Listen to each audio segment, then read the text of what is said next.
সব ধর্মে নারীর উপরে করেছে জুলুম, ইসলাম নারীর দিয়েছে অধিকার, নারীর সন্তান। এটা না বুঝার কারণে আমগো কিছু মারা রাস্তায় নেমে বলে আমগো অধিকার আদায় করতে চাই। কেমনে কয়, পুরুষ মাটি কাটবে আমরাও কাটবো, অধিকার আদায় করব। আল্লাহ হেদায়েত দান করুন। একটা সন্তান, কন্যা সন্তান বাবার ঔরসে থাকবে সম্মান, বাবা তার রক্ষণাবেক্ষণ করবে। মেয়েটা বিয়ে দেওয়া পর্যন্ত কোনো চাপ দেওয়া যাবে না, কষ্ট দেওয়া যাবে না। স্বামীর ঘরে যাবে, স্বামী তার লালন পালনের ভরণ পোষণের দায়িত্ব নিবে, স্ত্রী কোথাও কষ্টের কাজ করবে না। আবার যখন বৃদ্ধা হয়ে যাবে, সন্তান মায়ের খেদমত করবে। আল্লাহর ইবাদতের পরে মায়ের খেদমত। ওয়া কাযা রাব্বুকা আল্লা তা'বুদু ইল্লা ইয়্যাহু ওয়া বিল ওয়ালিদাইনি ইহসানা। আল্লাহর ইবাদতের পরে মা বাবার সাথে ইহসান করো হে সন্তান। ধমক দিয়ে মা বাবার সাথে কথা বলবা না, এমন কোন আচরণ করবা না যে মা কষ্ট পেয়ে বলবে আহ বা উ। আল্লাহ হেদায়েত দান করুন। এরে আমার কলিজার যুবক, মা বাবার দোয়া ছাড়া কসম আল্লাহ জীবন সফল কারো হবে না। তুমি জানো না ওই মা কত রাত ঘুমাতে পারে না, তোমাকে আমাকে ঘুম পাড়াইতে গিয়া নিজে ঘুমায় না। কি কষ্ট জীবনে মাকে দিয়েছো। মা বাবা শীতের দিন কষ্ট করেছে, তুমি জানো। কত বাবা ছিল গরিব, মনে চাই ইলিশ মাছ দিয়া খানা খাবে, টাকার অভাবে মাছ কিনতে পারে নাই। মা ফল খাবে, টাকা নাই, কিনতে পারে না। আজ টাকাওয়ালা সন্তান, তোমার ঘরে ফ্রিজে কত মাছ কত ফল, কিন্তু কি লাভ হবে? যারা আফসোস করেছে তারা সাদা কাপড়ের প্যাকেট হয়ে আছে, চাইলেও আর খাওয়াইতে পারবা। ওই মা বাবা যার বেঁচে আছে, এই রত্ন হারাইও না রে যুবক। ওই মা বাবার থেকে দোয়া নাও, কপাল খুলে যাবে। জাকির নায়েক একজন ডাক্তার, আর আমার দেশের তাসলিমা নাসরিনও একজন ডাক্তার। গোটা দুনিয়ার মানুষ জাকির নায়েকের জন্য পাগল।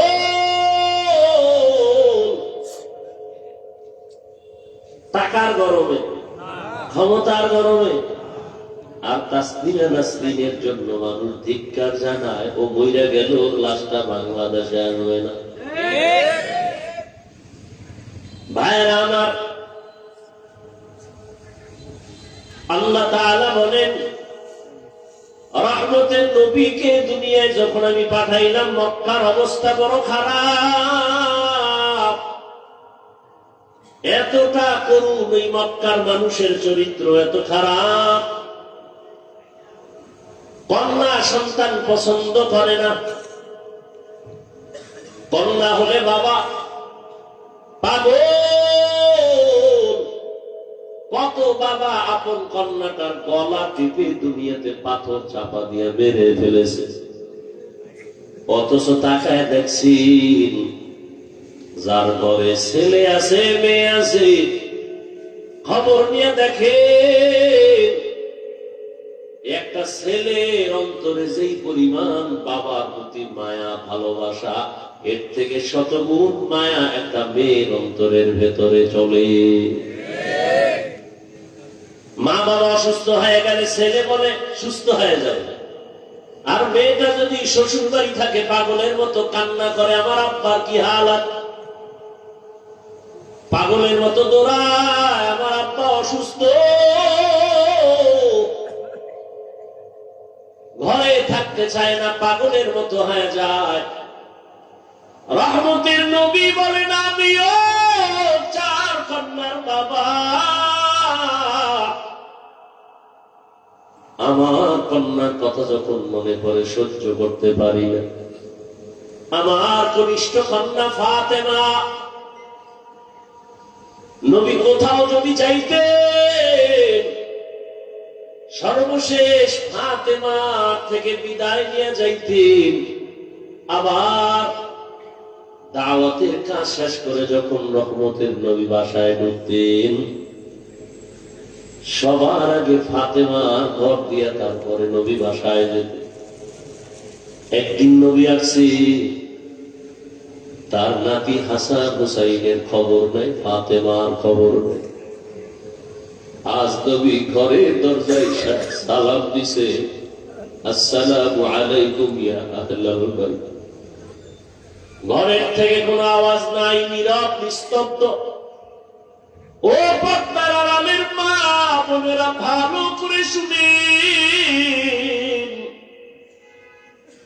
রহমতের নবী ফাতেমার বাড়ির দরওয়াজায় দাঁড়িয়ে সালাম দিতেছেন, কোনো জবাব নাই। আবার আওয়াজ দিলেন, আসসালামু আলাইকুম ইয়া আহলাল বাইত। ও ঘরওয়ালা, দরজা খোল।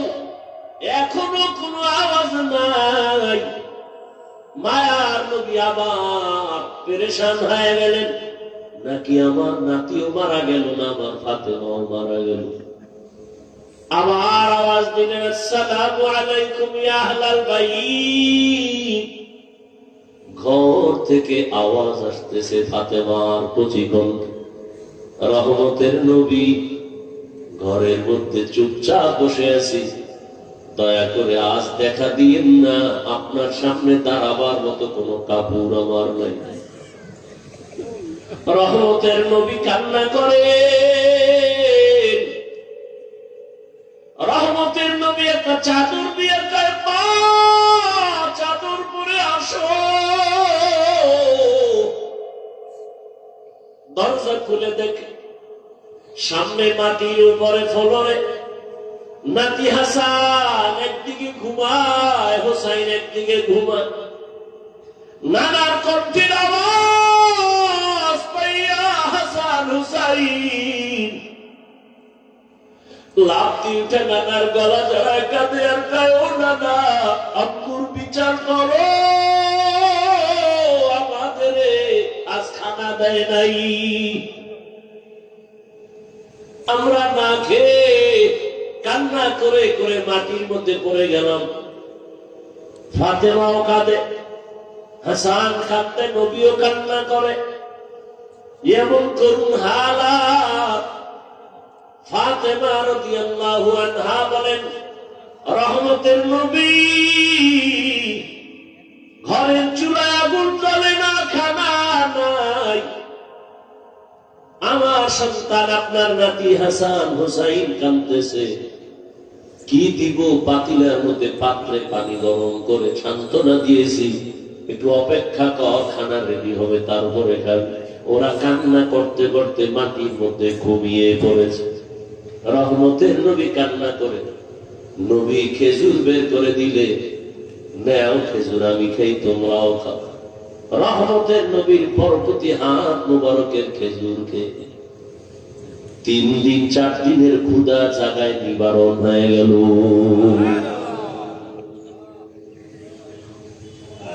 আল্লাহ তাআলা বলেন, রহমতের নবী আসছেন মক্কা নগরীতে। মক্কার মানুষগুলো এখনো তাদের ওই চরিত্রের কোনো ভালো দিক এখনো আসে নাই। নবীও কাউকে কালেমার কথা বলেন না, নামাজের কথা, রোজার কথা বলেন না। সর্বশেষ আল্লাহ তাআলা কোরআন দিলেন। 40 বছরের পরে রহমতের নবী কোরআন পেয়ে দাওয়াতের কাজ শুরু করেন, আর মানুষকে বলে, এক আল্লাহর ইবাদত করো, আল্লাহর কাছে মাথা নত করো, ইবাদত করো, মূর্তি পূজা ছেড়ে দাও। কিছুদিন পরে রহমতের নবী আবার বলে, রহমানের ইবাদত করো। মুশরিক বেঈমানেরা কয়, ও আব্দুল্লাহর সন্তান, এতদিন তুমি তুমি এক আল্লাহর কথা বলেছো, আজ আবার তুমি রহমানের কথা বলো। বলো তোমার আল্লাহ একজন নাকি দুইজন? নবী বলেন একজন। তো বলো আবার আলাদা রহমানের কথা বললা, মানি রহমান, বলো রহমানকে। নবী বলেন অপেক্ষা করো, জবাব দিব। দয়াময় আল্লাহ রহমান কে? এই কথার জবাবে আর রহমান সূরা নিয়ে কয় জিবরাইল যাও রহমতের নবীর কাছে এই আয়াতগুলো জানায় দাও, আমি রহমানকে পরিচয় দিয়ে দাও। আর রহমান আল্লামাল কুরআন খালাকাল ইনসান আল্লামাহুল বায়ান। রহমান হলেন তিনি, কোরআন শিক্ষা দিলেন যিনি। রহমান হলেন তিনি, মানুষ সৃষ্টি করলেন যিনি। এখানে বুঝার ব্যাপার। আল্লাহ বলেন আমি রহমান কেমন? আগে কোরআন শিখাইয়া তারপরে মানুষ বানাইলাম। অথচ বাস্তবে দেখি তার উল্টা। আল্লাহ আগে আমাদের সৃষ্টি করেছেন, তারপরে আমরা বড় হয়ে কোরআন শিখেছি। এটাই তো বাস্তব। আমরা কি আগে কোরআন শিখছি? কিন্তু আল্লাহ কি বলেন? আর রহমান আল্লামাল কুরআন খালাকাল ইনসান আল্লামাহুল বায়ান। আমি এমন রহমান, আগে কোরআন শিখাইয়া পরে তোমাদের মানুষ বানাইছি। আল্লাহর কথাই ঠিক, আমাদের বুঝের অভাব। মুফাসসিরিনে কেরাম বলেন আল্লাহ কেন বললেন আগে কোরআন শিখাইলাম পরে মানুষ সৃষ্টি করলাম? তার কারণ হলো আল্লাহর আদালতে সব মানুষ জান্নাত পাবে না। বলে তাহলে কোন মানুষ পাবে? বলে দুনিয়াতে মানুষ আবার কয়েক ভাগে ভাগ করা। একদল বংশগত মানুষ, আর একদল জন্মগত মানুষ, আর একদল হলো গুণের মানুষ, গুণগত মানুষ। আল্লাহর কাছে বংশ পরিচয়ের মানুষটা জান্নাত পাবে না, জন্মের পরিচয়ের মানুষটা জান্নাত পাবে না, একমাত্র গুণের মানুষ জান্নাত পাবে। এবার বুঝার চেষ্টা করি গুণের মানুষ কাকে বলা হয়।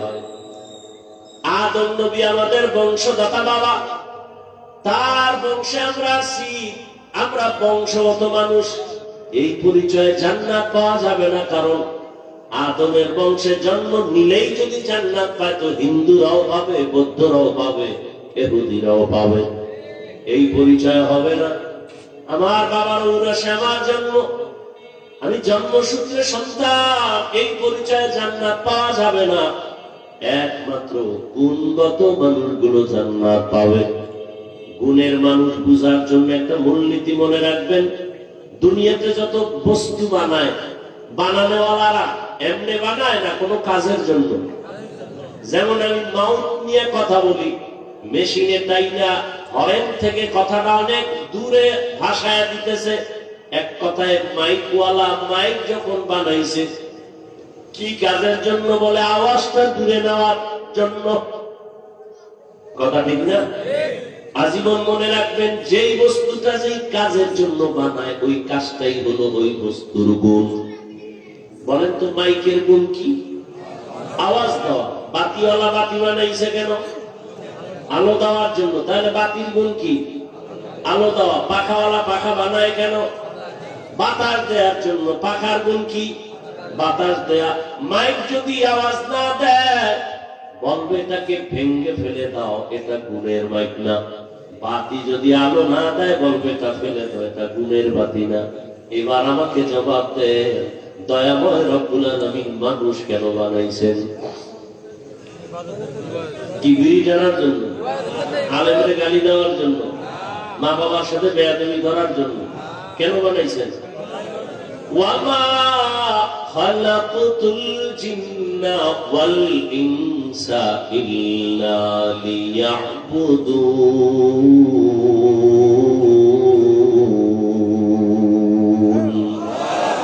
মা খালাকতুল জিন্না ওয়াল ইনসি বাখা জুজ ইবাদত লিস্তে মাকসুদ আজ্জাহা।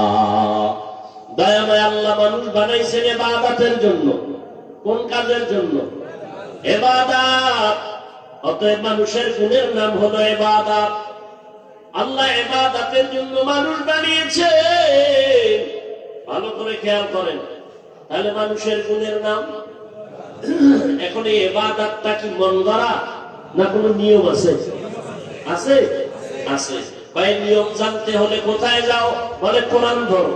সব নিয়ম কোথায় আছে? কোরআন বুঝি না কেমনে? কয় হাদিস ধরো। কোরআনের ব্যাখ্যা হাদিস। বলে কোরআন হাদিস কিছুটাই পারি না। বলে কোরআন হাদিস বুঝার জন্য উলামায়ে কেরামের কাছে যাও। উলামায়ে কেরামের থেকে কোরআন হাদিসের ব্যাখ্যা যাই না, নিয়ম অনুযায়ী ইবাদত করলে তুমি গুণের মানুষ। গুণের মানুষ হলেই তুমি বিনা হিসাবে জান্নাতি। এই দিকে ইঙ্গিত করে আল্লাহ বলেন, আর রহমান আল্লামাল কুরআন খালাকাল ইনসান। আমি রহমান কোরআন শিখাইয়া মানুষ বানাইছি। অর্থাৎ যারা কোরআনের নিয়ম যাই না ইবাদত করবে তারা গুণের মানুষ, এরা জান্নাতি। তাহলে গুণের মানুষ হতে হলে লাগবে কোরআন, কোরআন বুঝতে হলে লাগবে হাদিস, হাদিস কোরআন বুঝতে হলে লাগবে ওলামা। তাহলে সব কথার মূল কি? কোরআন হাদিস না বুঝা ইবাদত হয় না। ইবাদত না করলে গুণের মানুষ, গুণের মানুষ না হলে জান্নাত কপালে আসবে। এদিকে ইঙ্গিত করে আল্লাহ কয়, কোরআনের মাধ্যমে ইবাদত করিয়া যারা গুণের মানুষ হবে তারা জান্নাতি। আল্লাহ বলেন, এদিকে ইঙ্গিত করে বললাম আমি আগে মানুষ বানাই নাই, আগে কোরআন শিখায় তারপরে মানুষ বানাইছি। ও আল্লাহর বান্দারা, এই গুণের মানুষ তৈরি হওয়ার ফ্যাক্টরির নাম হলো মাদ্রাসা। সারা দুনিয়ার বেঈমান আর মুনাফিকরা পাগল হয়ে গেছে, মাদ্রাসা তালা লাগাও, মাদ্রাসা বন্ধ করো। এইবার শিখবে কি? শিখবে স্কুলে কি? সরওয়াতে আযান, সরায়াতে আফা, কথা বলে। আর মাদ্রাসায় কি পড়ে? সরওয়াতে উযু, সরায়াতে আল্লাহ। ঠিক নেই? হ্যাঁ, স্কুলে পড়ো বাধা নাই, কলেজে পড়ো বাধা নাই, ডাক্তার হও, ইঞ্জিনিয়ার হও, প্রফেসর হও। তবে আদর্শ গুণের মানুষ হতে হলে উলামায়ে কেরামের ছোঁয়া লাগাও। উলামায়ে কেরামের ছোঁয়া পাইয়া স্কুল কলেজের ছাত্ররা নামাজি। বলেন, ডাক্তার, প্রফেসর, ইঞ্জিনিয়ার, আলেম ওলামাদের ছোঁয়া পেয়ে 5 ওয়াক্ত নামাজি আসেনি। অতএব স্কুলে পড়া খারাপ। কত যুবক রাস্তায় গাড়ি চালায়, নামাজ পড়ে নাই? নদীর মধ্যে মাছ ধরে নামাজ পড়ে, কৃষি কাজ করে নামাজ পড়ে, র্যাব, আর্মি, পুলিশ, বিডিআরের চাকরি করে নামাজ পড়ে। ও পর্দার আড়ালের আম্মা জান, আপনার মতো কত মা, কত বোন এই এলাকায় আছে নামাজি পর্দাওয়ালা নাই?